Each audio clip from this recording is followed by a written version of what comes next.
The 90s were quite the decades if you were a Rangers fan, so what I've decided to do is put together my old firm team of the 90s. That includes the Rangers players and the Celtic players put together. Penalty to Rangers.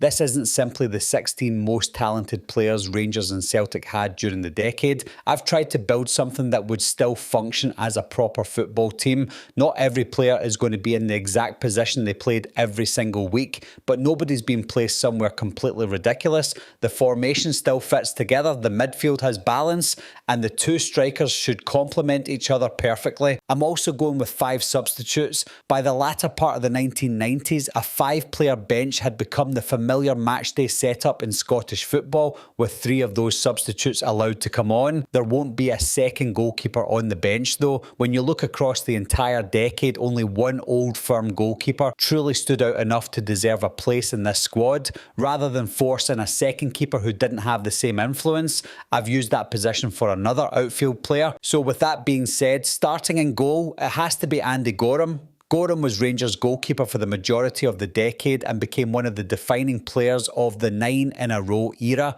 He won 5 league titles, 3 Scottish Cups and 2 League Cups with Rangers, but the medals only tell part of the story. Gorham regularly produced his best performances in the biggest games, especially against Celtic, and there were old firm matches Rangers might not have won without him. For consistency, longevity and match-winning performances, nobody else comes close. At right back, I've gone with Gary Stevens. Most of Stevens' greatest Rangers achievements came towards the beginning of the decade, but he was still a major part of the side that established Rangers' dominance. He was quick, defensively reliable and capable of getting forward to support the attack. Stevens had already played at the highest level in England and internationally before joining Rangers, and he brought that experience into a team that was beginning to take complete control of Scottish football. At centre-back, the first name is Richard Gough. He wasn't only one of the best defenders in Scotland, he was the captain and leader of the team that dominated the decade. Managers, teammates and defensive partners changed,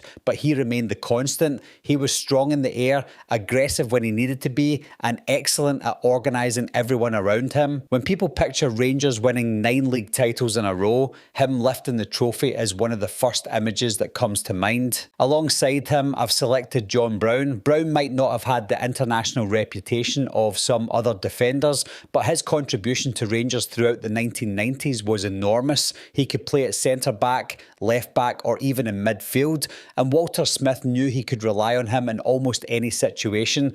Brown was aggressive, committed and completely understood what was required in an old firm match. He won 8 league titles with Rangers and was one of the most dependable players of the entire era. At left back is David Robertson. Robertson was almost the perfect fullback for Rangers during this period. He had the pace to attack down the left, but he was also strong, aggressive and difficult to play against. He joined Rangers in 1991 and won a league championship in every one of his 6 seasons at the club. That level of consistency makes him almost impossible to leave out. He also provided the width this team needs, especially with players being given freedom further forward. Sitting at the base of the midfield is Stuart McCall. McCall wasn't the flashiest player in this squad, but he might be one of the most important. With the flashier players ahead of him, this team needs someone disciplined enough to protect the defenders and do the less glamorous work. McCall was aggressive, tactically intelligent and incredibly consistent. He made more than 250 appearances for Rangers, won 6 league titles and played a major role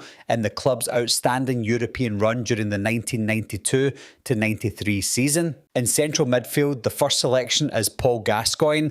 Gascoigne was only at Rangers for less than 3 seasons, but his impact was massive. He scored 39 goals in 104 appearances, which is an incredible return from midfield, and he produced some of the decade's most memorable individual performances. His hat-trick against Aberdeen to help secure the 1995-96 title is the obvious example. At his best, Gascoigne could completely take control of a match, create chances and score goals that very few other players in Scotland were capable of producing. Next to Gascoigne, I've gone with Alberts. He arrived later in the decade, but he made an immediate impact. He brought power, Goals and one of the most dangerous left feet Scottish football has ever seen. He could score from open play, penalties and free kicks, and he regularly reached double figures from midfield. He also gives this team better balance because he was capable of playing centrally or drifting towards the left. With McCall covering behind him, he would have plenty of freedom to attack. Playing as the attacking midfielder is Brian Laudrup.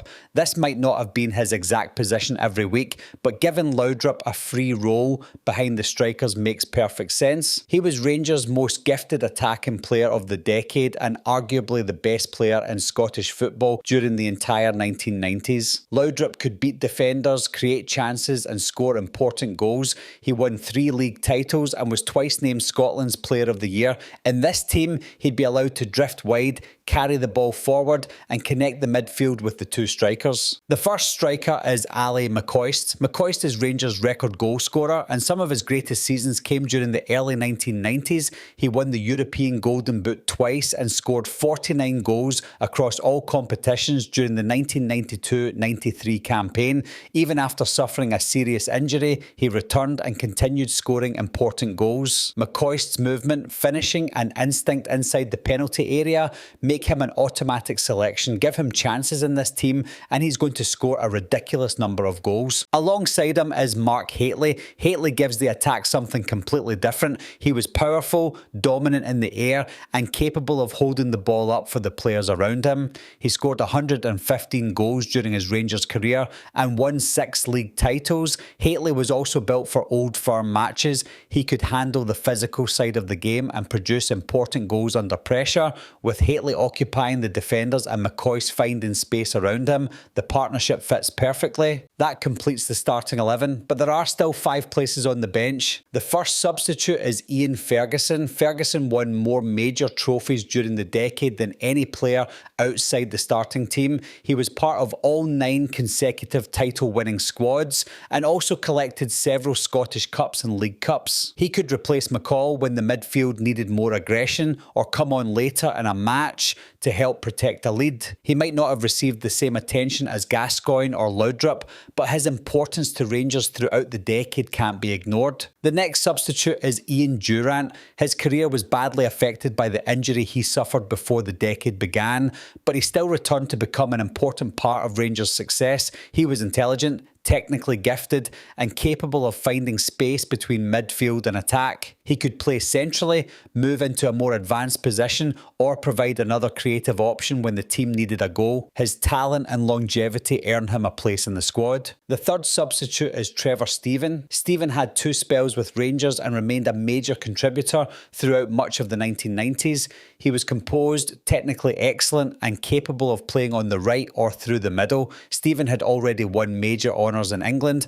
and played in a World Cup semi-final with England, so he brought enormous experience. He also gives the bench genuine width, which is important because the starting midfield is mostly made up of central players. The only Celtic player in the entire squad is John Collins. Collins gets on the bench because of his consistency, even when Celtic were regularly being beaten to trophies by Rangers. He scored 54 goals in 273 appearances from midfield and provided quality from open play and set pieces. Collins was technically excellent, versatile and continued performing despite playing in a Celtic team that struggled for much of the decade. That individual consistency is probably why he earned a move to Monaco despite Celtic's failures around him. The final player is Gordon Durie. Durie scored 59 goals for Rangers and was part of 6 league winning squads during the 1990s. He wasn't always the main striker because he was competing with players like McCoist and Hateley, but he was reliable whenever Rangers needed him.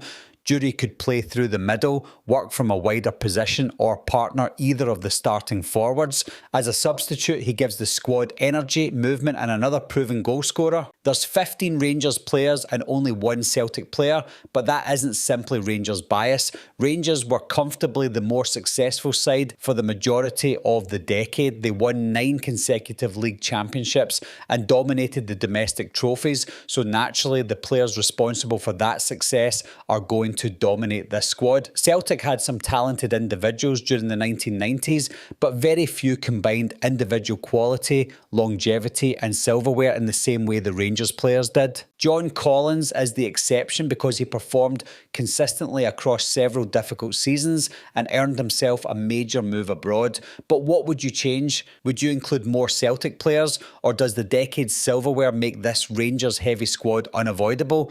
Let me know your starting 11 and 5 substitutes in the comments.